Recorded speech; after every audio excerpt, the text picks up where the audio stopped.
have a series of questions that will be posed to each member, and they will address the questions. And then followed by that, we hopefully will have some time for a few questions and answers.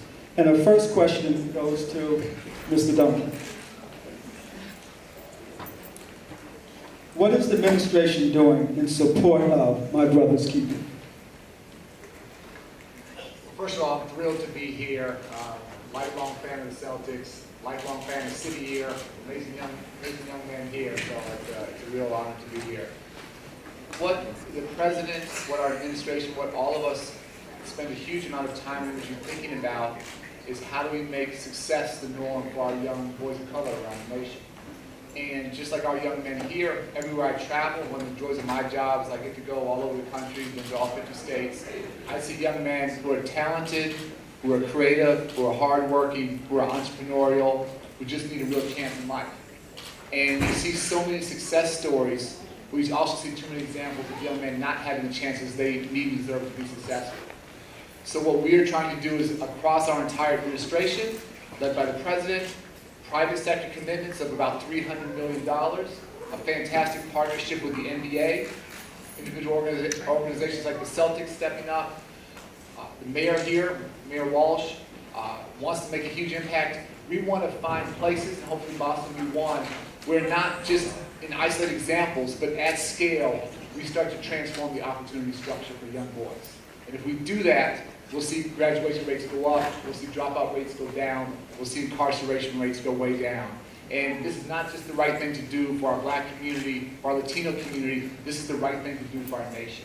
We can't have strong families, we can't have strong communities, we won't have a strong nation unless success becomes the norm for our young brothers. And that's the goal of My Brother's Keeper. With so many things, so many places that you could have gone, why did you pick coming to Boston to celebrate the Celtics partnership with Boston Public Schools? So a couple things. First of all, this is not a new issue for the Celtics. The Celtics have been involved in the community for decades. And so I'm interested in people who don't just sort of show up for the photo op and show up to talk to the media, but are doing the hard work in the community. The Celtics are absolutely doing that. I just see an alignment of an organization that's committed, extraordinary players and role models like Jeff Green. I see a city with a mayor who's committed, a fantastic superintendent, a school system that's getting better. None of this work is easy, it's hard, it's controversial, it's difficult, but what I see here is potential alignment of folks, private sector, public sector, government, nonprofit, community groups, starting to come together. And again, I'm not interested in sort of little pilot programs. I'm saying, can we take an entire community and say that every young man is going to have the supports, the mentoring, the educational opportunities, the extracurricular activities, the academic opportunities they need to be successful. And if this community, if this city can do that, then I think the lessons for the nation are very significant. One more question. How can people outside education, when we look at businesses and philanthropy, community, how can they become involved with the My Brother Keeper initiative? So everyone can step up, just a whole host of things. So let's just say it's helping tutor, after school or on the weekends, giving some of your time, becoming a mentor, summer jobs, internships. If one of these young men goes out and does something crazy, that's going to be the lead story on the 9 o'clock news. But we have tens of thousands, hundreds of thousands of young men who are beating the odds every single day, sometimes going through very difficult things at home in the community, going to school, getting great grades, having perfect attendance. Who employs them?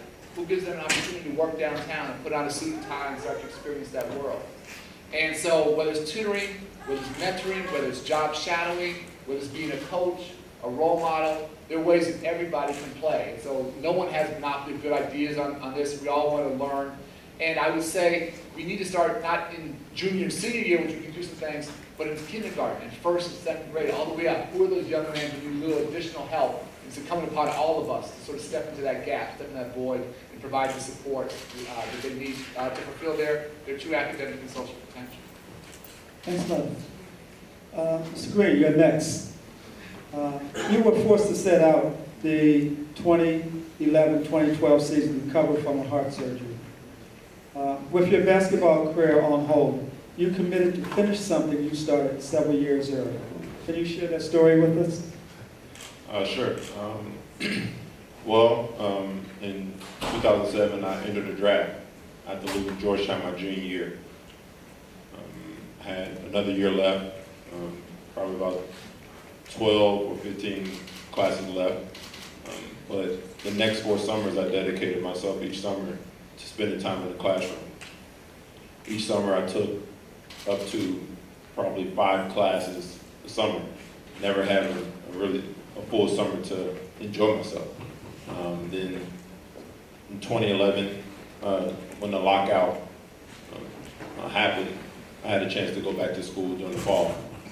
When it was uplifted, I was told that I had to have heart surgery. And that gave me another opportunity to go back to school to finish my degree. I graduated in 2012 in May 19th.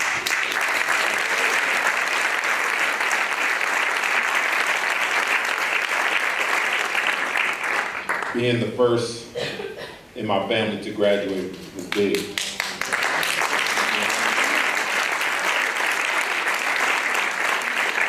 And especially from a university like Georgetown University, one of the best schools in my eyes in the nation. So during the time of recovering from heart surgery, I think that was the time where I knew that getting my education is really, really important. I know basketball won't last forever. Probably have, hopefully, another 10 years left with this young body I have. So try to make the most of it, but I know I'm gonna still be young when it's all said and done. And I have to, start a new venture. I have to start a new career. And with going back and finishing my degree from Georgetown, now I have tons and tons of different avenues I can take. I can, become a teacher. I can, hopefully my goal is, to go back to Georgetown and coach. But, getting my degree, it gave me tons of opportunities to choose from. And with multiple reasons why going back is so important. To me, I know basketball is not gonna last forever, so going back and getting my degree was big. And now I have the opportunity to, speak in front of you guys, speak in front of different schools, to relay a message that education is truly, truly important. And it can take you so many different ways in life, and it opens so many doors. Because a lot of people who are in high places value education, and they take it very serious. And I try to preach that message each time I speak, to take your education serious. Whether you want to be a basketball player, or artist, a lawyer, you need education to take that route. And being in the position I'm in, I think is big that I give back to the community and speak that message, because it is truly important. Thank you.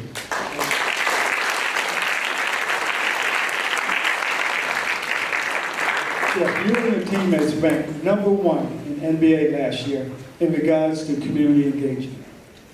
Collectively, the Celtics players made over 200 appearances in schools, community centers, hospitals, and other social service facilities. Why is it important for you to give back? Well, for me, I'm in a position where I have a voice.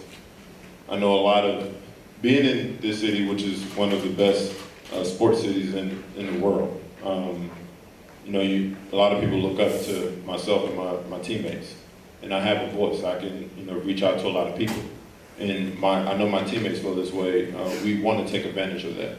We know the kids in here in the auditorium and in other schools, that you guys are the future.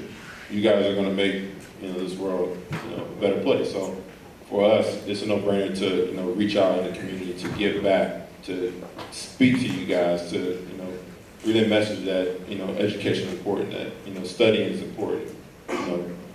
It's all going to make the next person better. So being #1 is big. We're going to try to continue to do that each year, and hopefully we can transfer that on the floor too. So I think it's important that we continue to do what we do as far as giving back to the community, because it can only help. And that's our plan, and hopefully we can stick to it and continue to be #1, and hopefully we can inspire other teams to do what we do. Thanks a lot. I almost read that the Celtics was ranked #1. Next question goes to Mr. Lanier. You've been heavily involved with My Brother's Keeper on the national and representing the NBA. Can you share some more information about the NBA's commitment to My Brother's Keeper? Well, two critical areas that the NBA is trying to do. Number one is bring awareness and get mentors involved, because you need people that care and want to try to make a difference in communities, especially communities in need. And number two, we want to use our great resources of our players and both current and past players to try to make an impact on the attendance and the academic achievement of young men like this. I mean, I'm highly, I don't know, goosebumps, because we've got a core area of young people like this that dress right, they look good, they're stimulated intellectually, they want to make a difference in their community, and they're all leaders in their own right. So we had a really core area of young people of color that all of us look at and say, wow, you know, it's great to have this, but it's great that Mr. Obama gave this is one of his key projects. And when we went down to Washington and listened to the president talk about his childhood and some of the mistakes he had made, and then when you look at it, he said, I had support. I had somebody around me, like his mother, his grandmother, or whatever it was, that helped him when he made a mistake. When he fell down, they helped him get up. And the critical factor for all of you young men is, what do you do when you get knocked down? How do you get up? What do you do? Surround yourself with people that care about you, people that love you, people that are positive. Because no matter if you're 15 or you're 55, you're going to need to surround yourself with people, and you're going to have to work hard every single day. Don't make excuses, and somebody said it earlier, maybe Arne said it earlier, believe in yourself. Ms. Leonard, you were part of the small breakout sessions earlier. Can you provide some insight as to what the conversation in the rooms entailed? Well, they were good conversations. We broke off into 5 groups. I think one group had decision-making, one of them had education, one of them had leadership, the other one had empowerment, and the other one had teamwork. I think those were the 5 different areas that the president mandated that we kind of look at. And we broke off into individual groups, and everybody, all of us, had kind of a VIP role, and we tried to elicit young men into conversation about those particular issues. And we let them we stirred the pot, but we let them come up with the stew, in other words. And it was great conversation, and then they put it back into a greater group, and they talked about all those different initiatives, or not initiatives, but all those different things that we did in the sideways discussion. So it was really good. It was stirring. It was nice. I thank the Celtics for putting this together with the Boston school system. It's been a wonderful, wonderful, I wish there were just a lot more people here to hear and see what we're trying to do.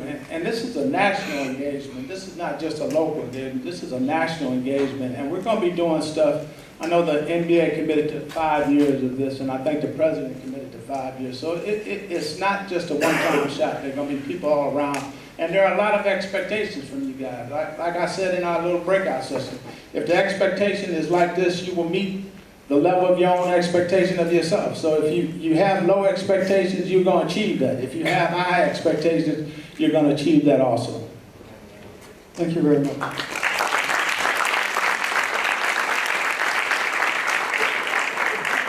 Mr. McDonough, you were present at the President Obama's first town hall meeting, and that was including Council of Great City Schools and the NBA.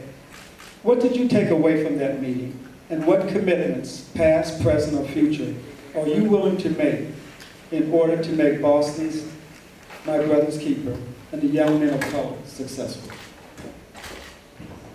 Thank you, Dr. Blake. I did have the great fortune in joining our mayor and Secretary John McDonough in Washington, D.C. a few months ago. And I had the privilege of joining 60 of my colleagues, superintendents in great city urban districts throughout the country, to submit to the President our pledge to the success of Black and Latino males throughout this country who are in our school districts. But I took back from that. I shared with a number of different people in our audience, in our school district. The president is very wise. He is very wise. He decided to have the conversation not with mayors and superintendents, but with students. And one of the students asked him, Mr. President, tell me how I can succeed. And the president said, I have a lot to share with you, and I'm going to focus on 3 things.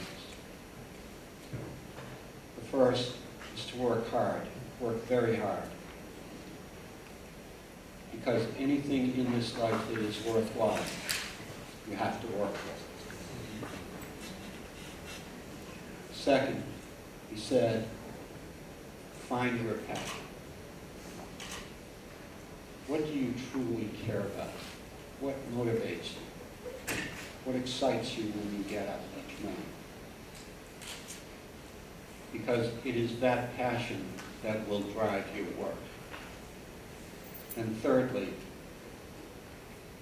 he said, you are not in this alone. There are people in your life who are here to support you and support your success. He also said it works 2 ways. You will become a person in somebody else's life if you then support them. In terms of what we're doing right now in Boston, many of the people in this room today have been part of the 10 Boys Initiative. We're in our 8th consecutive year. And last year we had 30 schools participating in this initiative. And this school year, we anticipate that will grow to 50 schools.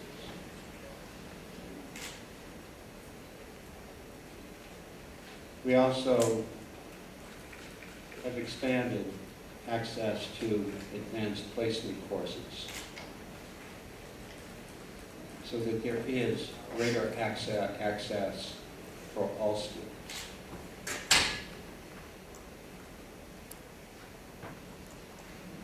We have made not closing achievement gaps, but elimination of achievement gaps as the first primary core priority of all the work in the district. And we have also focused on not only who are the student leaders who are emerging in the district,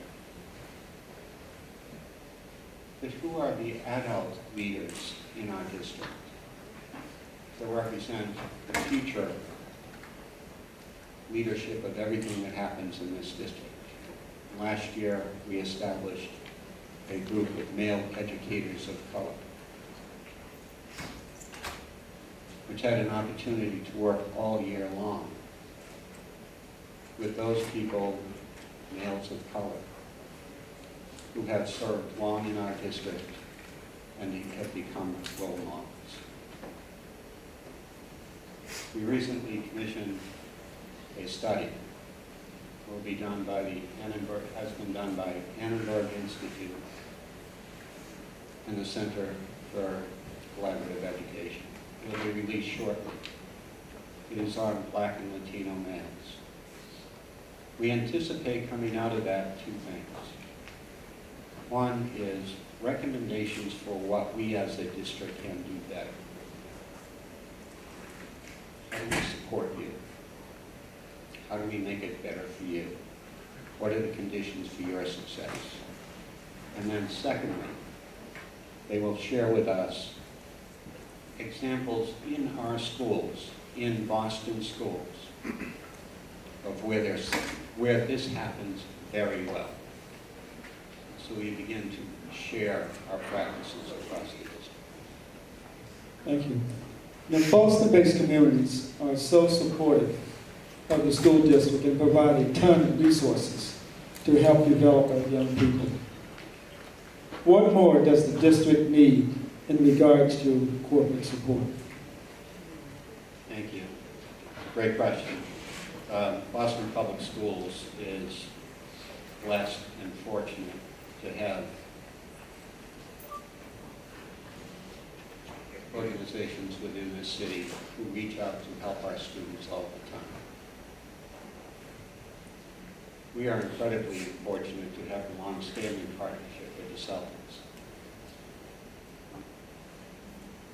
As Secretary Duncan said before, there's something that everybody can do.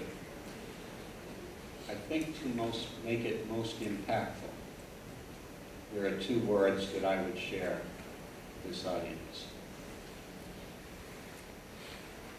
We need to be purposefully strategic.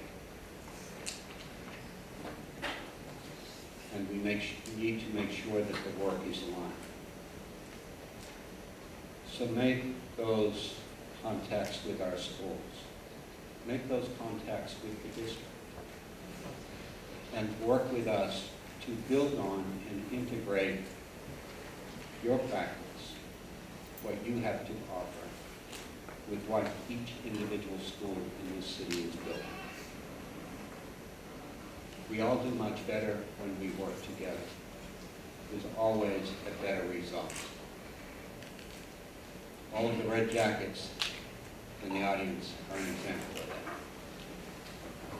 Working very strategically, aligning your mission with the mission of the district.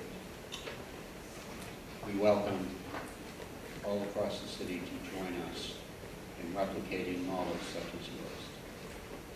Thank you very much. The next question. I'd like to just take a few minutes to tell you how we have this young man here.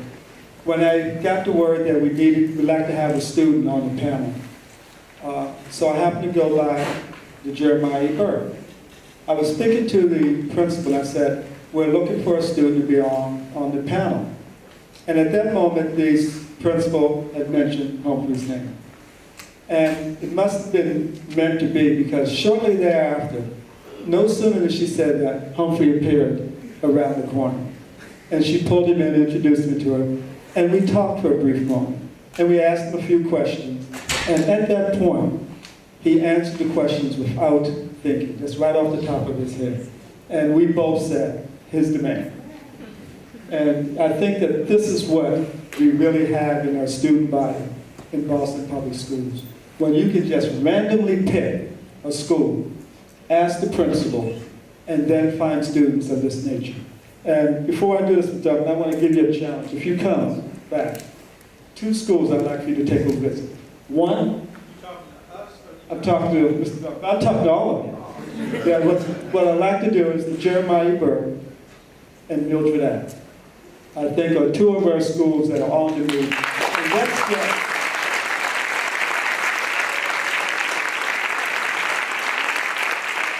that's just 2. We've got several other principals out there, but at least start there. So without any further ado, I'd like to ask Humphrey the following question. Being a student is not easy. You have a lot of things to balance on a daily basis. How can Boston students stay on track despite some of the obstacles you and your fellow classmates face? Personally, I'll just talk about me. I set goals. That's how I get things accomplished. I wake up in the morning and I set goals. I wake up in the morning and I think, what am I going to do today? Yesterday morning I woke up. I have been studying so hard for an English test we're going to have. And I woke up that morning very tired because I wake up 5:30 a.m. usually. And so I was so tired. I wanted to go back to sleep. And then I thought about it. Why am I going to school today? Oh yeah, that test I have. I've studied really hard for it. If I missed today, I wouldn't take it. I wouldn't get the credit. And then I wouldn't be able to pursue my long-term goal. And so I wake up. And then I do what I have to do because I know where I want to go. So honestly, the deal is if you set a goal, and if you set a goal without working towards it, it's not a goal. It's just a dream. It's just a fantasy. But if you actually set a goal and you work towards it, I want to be a cybersecurity major in college. I want to work for the NSA in the future. I set a goal. I wake up every morning. I go to class, and hopefully hard work pays off.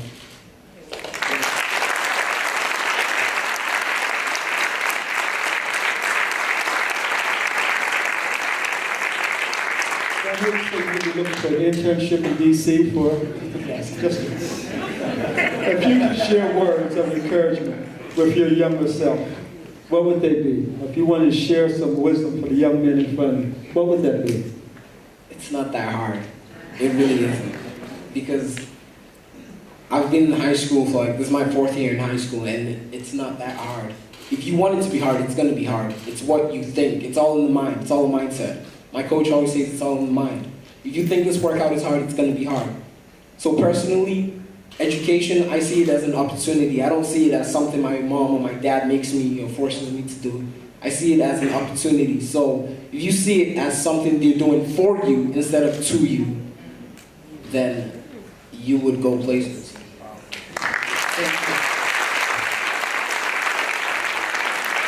This is just a small snapshot of what GPS is about.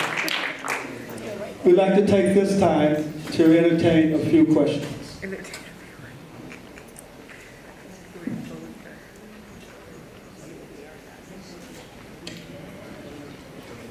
Yes. I would just like to make a statement, actually, it's not really a question. Like the microphone.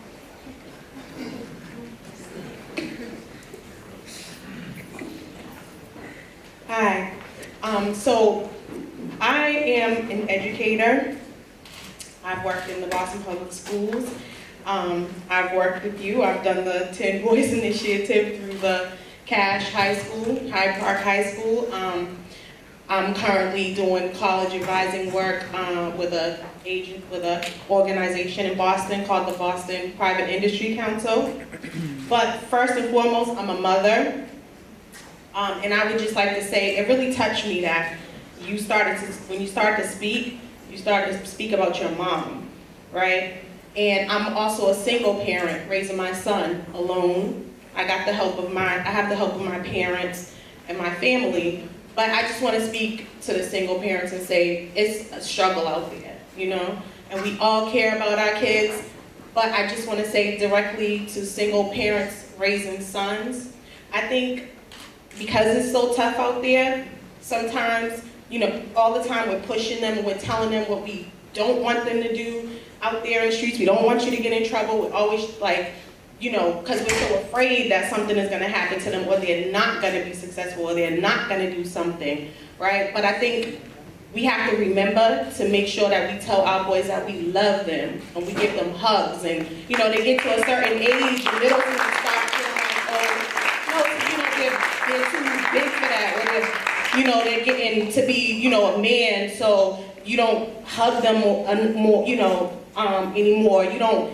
touch them or tell them like verbally, I love you, you know? I make it a practice with my son to tell my son, I love him. You know what I'm saying? When he goes to bed, when we go to bed at night, we say good night, I love you. Wake up in the morning before he goes to school. You know, we give each other a kiss on the cheek, a hug, I love you, you know? I think like as parents, as moms, we're our child's first teachers, loves, you know, and we gotta remember that, always give them that love, and that always makes them, you know, remember that they are cared about, somebody cares about them, and, you know, that helps them to continue on, and when they have tough times, they feel like, I know somebody cares about me, and, you know, whatever difficulties are out there, I'm gonna keep on pushing. Thank you. Are there any other questions?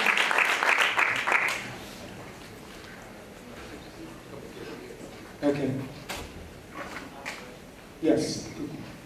Thanks for your help, Bill.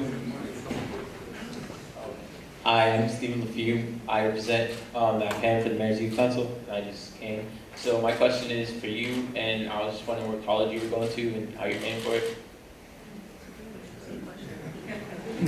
Thanks. Well, I'm looking at six schools right now, but my top two are West Point Military Academy and University of San Antonio, Texas, because of the cybersecurity program they have there. And how I'm going to pay for it, I'm currently a nominee for the Posse Scholarship, and I also have people there with me in my school, like my guardian counselor, and also the National Society of Black Engineers. They offer scholarships, so I have people and resources there to help.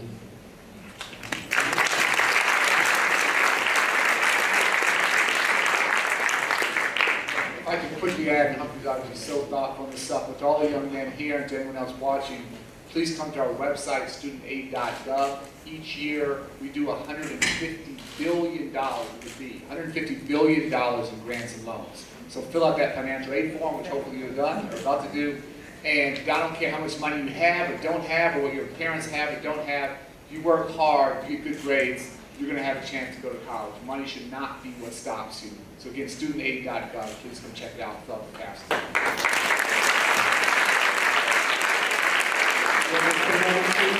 Do you have any questions? So, Rick? Oh, yeah, good. Yeah, okay, in the back. Yep. My name's Greg. I live up the street. I didn't know about this until my neighbor was like, hey, there's something going on down the street at the Mildred. And because, you know, I love my community, I ran down. I didn't run, but I walked. Anyway, you got the gist of it. How do I get involved with my brother's keeper? Because my friend, a good friend of mine, there's a bunch of us black men who are in our 30s, we feel young, we feel like we relate to our young boys here, but we're frustrated with the fact that every time we turn on the TV, somebody's dead. And we all grew up in this neighborhood. I'm from Alabama. You know, I've seen a lot of people come and go. And one of the things that I realize is it's all for naught. People are dying for nothing, right? So we got together and we created this thing called Black Men United. We have no sponsorship. I mean, we meet periodically and we talk about how do we become kind of like mentors to young men if they need apprenticeship, because I'm a teacher. You know, my brother's a film director. We have guys in there that are plumbers and stuff like that, and photographers. How do we, if these guys want to be photographers or directors, how do we plug them with somebody that's already doing that work? So how do we plug ourselves in? Because we're not about ego. It's about these young men's lives. So I don't care who the leader is. I just want to save some people.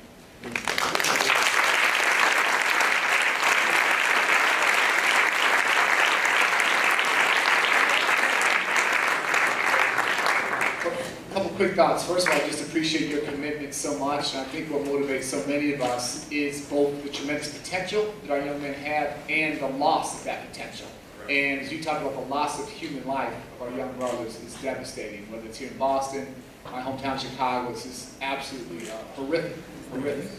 And so a couple just quick thoughts. One, there's lots of information on our website. I'll talk to you afterwards. You can look at how you can get involved. We're looking for mentors. We're looking for role models. We're looking for people to step up. But I also say, just a center, you know, if you live in the neighborhood, a center like this, talk to the executive director here. Figure out, can you and your peers who are in your organization come and figure out who the young men who need that mentorship, who need that internship, who need that career advice or whatever. And if we can do this, we want to help at the national level, but we're not going to solve this in Washington. This is going to be community by community, block by block. Having folks start to work together at a local level, I think is what's going to change their lives. So I think you have a huge opportunity to step up. Thank you. To say that and bring it directly home is that the Boston of My Brother's Keeper is just beginning to get off the ground. But that you can see me, Mr. Barrows, and could all of the advisory members raise their hand again? And any one of the men that has their hands raised, also just touch base with them, because we are looking to get at least 1,000 mentors. So that we're willing to work with you. We're hoping that as we branch out, that you'll be working with us. So we're there to help you, because you know you want to help us.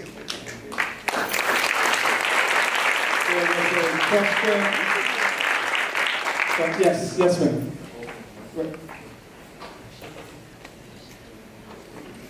Hi, my name is Nicole Daly. I'm director at the Boston Public Health Commission. I work with two programs, the Men's Health Crew and Start Strong, which is a teen dating violence program that works with young people. Actually, we work here at the Mildred as well with a lot of the young people here. So my question is, I understand a lot of the partnerships that are happening, but a lot of it is also the broader society and how they view young men of color. And so I just want to know, thinking Boston as well as nationally, like what are we going to be doing to like really tackle that? Because a lot of the work we do with Start Strong, Men's Health Group, is tackling the media messaging. All that messaging that young men feel like they need to buy into in order to be a man. And so how does My Brother's Keeper plan to deal with those social norms as well?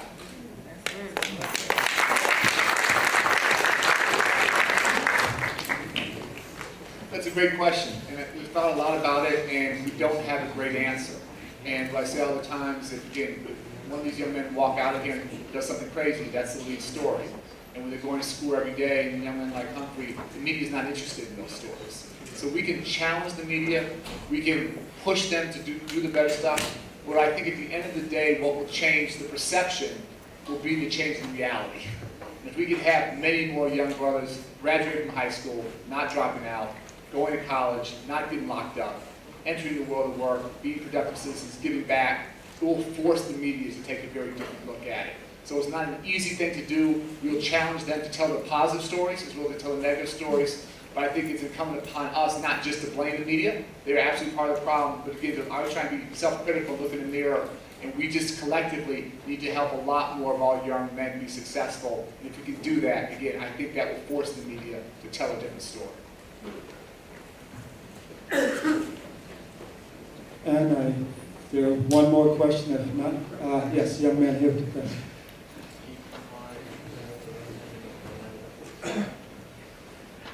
My name is Kamar and I represent Mildred Avenue.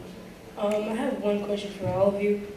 How does it feel to be in the spotlight? Because in the circle, I was not feeling that good. The question was, how does it feel being in the spotlight? He said when he was in the circle, it didn't feel that good. I give it to Mr. McDonough, who's always in the spotlight. First of all, I heard you when you were in the spotlight, and you did a great job.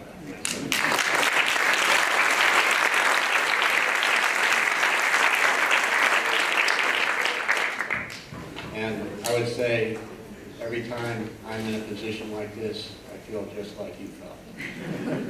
You got to work it. But eventually, you found your voice, and you let us hear what was in your heart. That's what we all need to do. Thank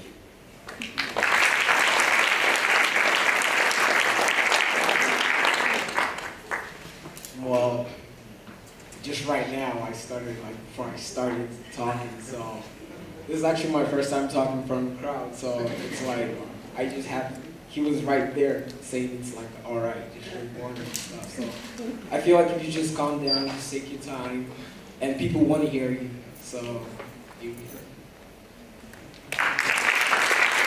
Thank you. Before we get closing, I'd like to see if I can have one member from MPA come up the stage, one member from the King School, one member from Lila Frederick student one from Lila Frederick, one from English High. And I think if you could just come up on the stage for me for one, you don't have to say anything. So we can have one from each one of the schools. Tobin, MPA, Lila Frederick, King, English.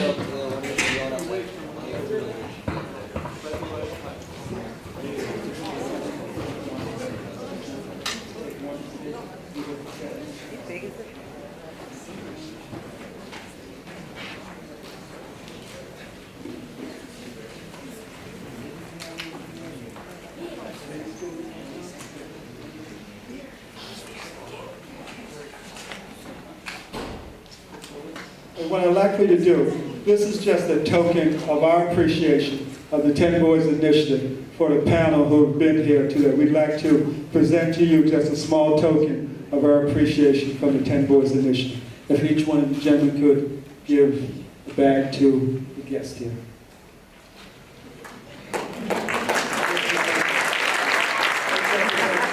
Everyone, keep the bags. Thank you, gentlemen. I will make sure that all five of you get one of these bags too. Thank you. And part of it is that on the back says, I'm going to college, are you? And I know all of my 10 boys are going to college. Thank you, gentlemen.